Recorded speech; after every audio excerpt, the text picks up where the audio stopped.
우리가 인생을 살면서 조심해야 할 것들이 있습니다.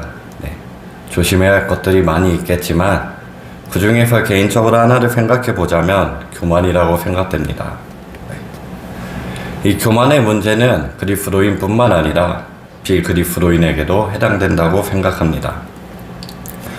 누구나 교만해지기 시작하면 판단력이 흐려지는 부분이 있고, 또한 남을 낮게 여기는 부분이 있고, 마치 자신은 대단한 것처럼 무언가 착각에 빠지는 경향이 있기 때문입니다. 그래서 교만하기 시작하면 그 사람을 보고 상대방은 그 사람을 싫어하게 될 것이고, 또한 교만한 결과는 자칫 잘못된 판단을 내림으로 인생의 큰 실수를 저지르게 만들기도 합니다. 오늘 본문에서 우리는 교만의 대가가 얼마나 큰지를 살펴볼 수가 있습니다. 아이성 전투라는 익히 잘 알고 있는 전투가 등장하게 됩니다.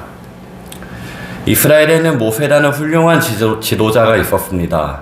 그 지도자는 애굽에서 노예 생활을 하던 이스라엘 백성을 하나님의 명령에 따라, 그 하나님의 뜻에 따라 순종함으로 백성들을 구원한 것을 볼 수가 있습니다. 어떠한 훌륭한 지도자 다음을 이은 사람이 바로 여호수아입니다.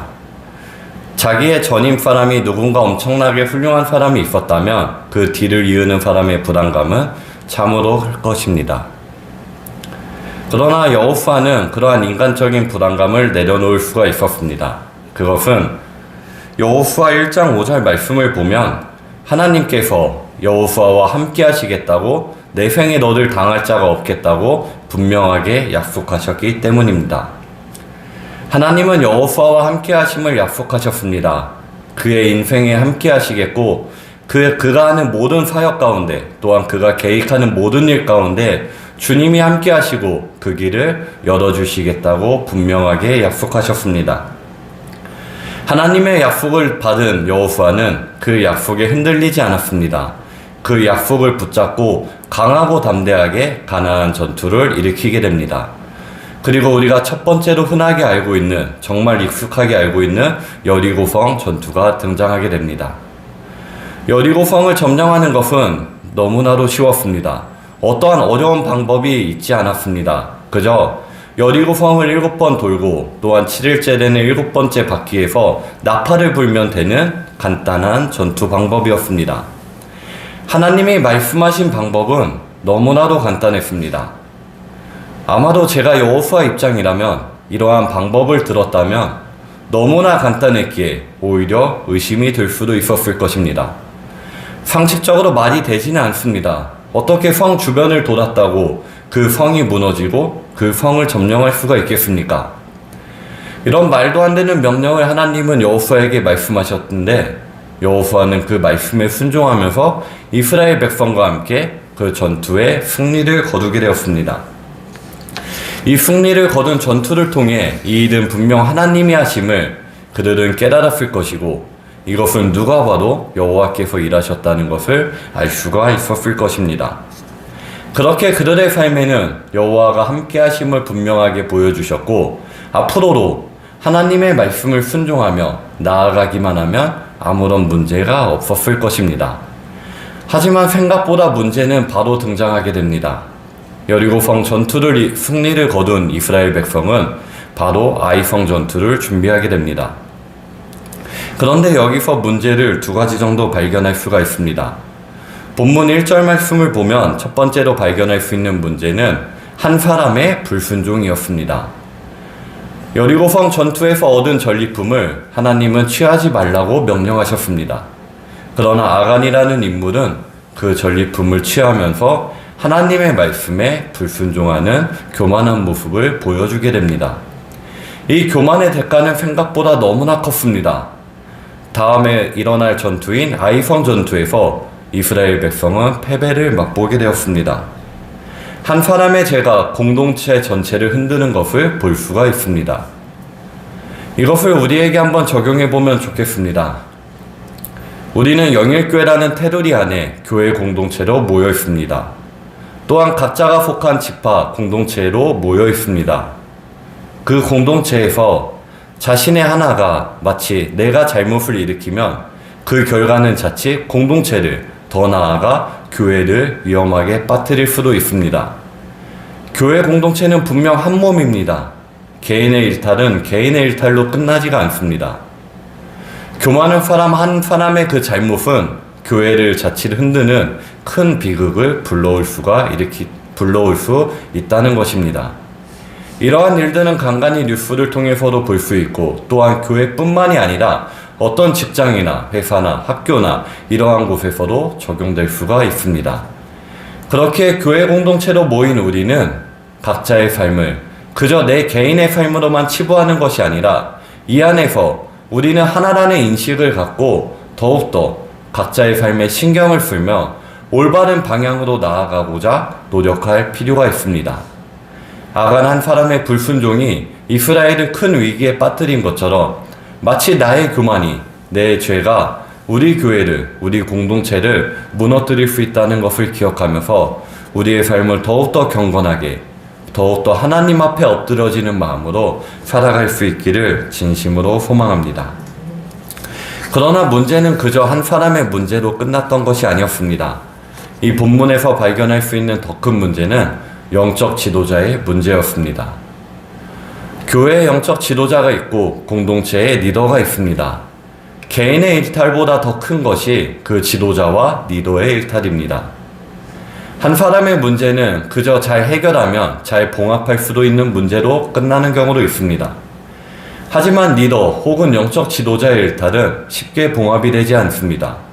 그것은 공동체를 더욱더 빠르게 무너뜨리고 더욱더 교회를 빠르게 무너뜨릴 수도 있기 때문입니다. 아시다시피 우리는 대통령이 새롭게 선출되었습니다. 그런데 만약 대통령이 잘못된 방향으로 나아간다면 어떻게 되겠습니까? 혹은 가정의 가장이 잘못된 방향으로 나아간다면 어떻게 되겠습니까? 한 사람의 그러한 리더의 일탈은 나라를 뒤흔들 것이고 가정 전체를 뒤흔드는 결과를 일으키게 됩니다. 그렇게 어떠한 리더의 자리에 있는 사람, 또한 영적 지도자의 자리에 있는 사람은 그 누구보다 더욱더 자신의 삶을 신경 쓰고 더욱더 영적으로 하나님 앞에 겸손한 마음을 가질 필요가 있다는 것입니다. 그런데 본문에서 나타난 문제는 바로 여호수아의 일탈이었습니다. 여리고성 전투에서는 하나님의 명령에 따라 그 전투가 임해진 것을 볼 수가 있었습니다. 하나님께 묻고 하나님이 대답하셨고 하나님의 뜻에 따라 이루어진 전투였습니다. 그런데 아이성 전투는 어떠했습니까? 전혀 그러한 방법이 없었습니다. 본문 3절 말씀을 보면 여호수아에게로 돌아와 그에게 이르되 백성을 다 올라가게 하지 말고 2-3천 명만 올라가서 아이를 치게 하소서. 그들은 소수이니 모든 백성을 그리로 보내어 수고롭게 하지 마소서 하므로. 아멘. 이 말씀을 보면 2-3천 명만 올라가도 아이성을 점령할 수 있다고 보고합니다. 그 이유는 간단했습니다. 여리고성에 비해 아이성은 작은 성에 불과했기 때문입니다.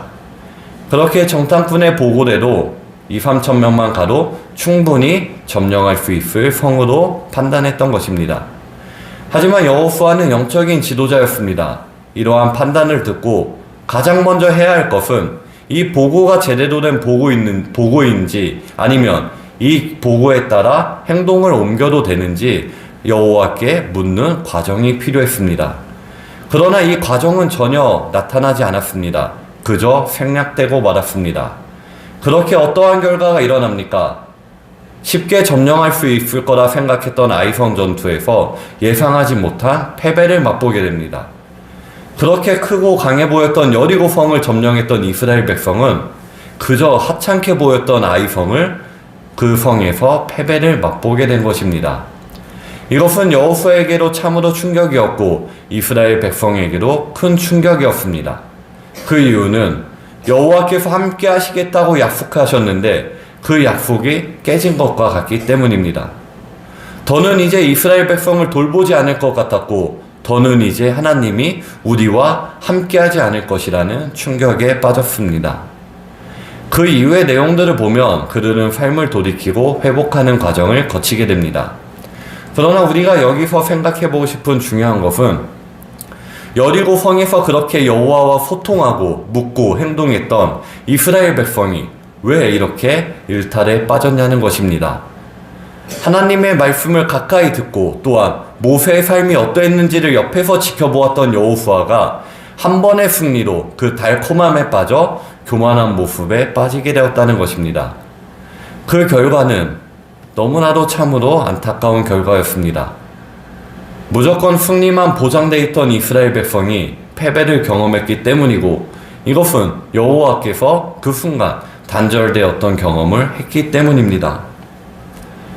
그 이후의 내용을 보시면 여호수아에게 말씀하실 때 하나님은 이렇게 말씀하셨습니다.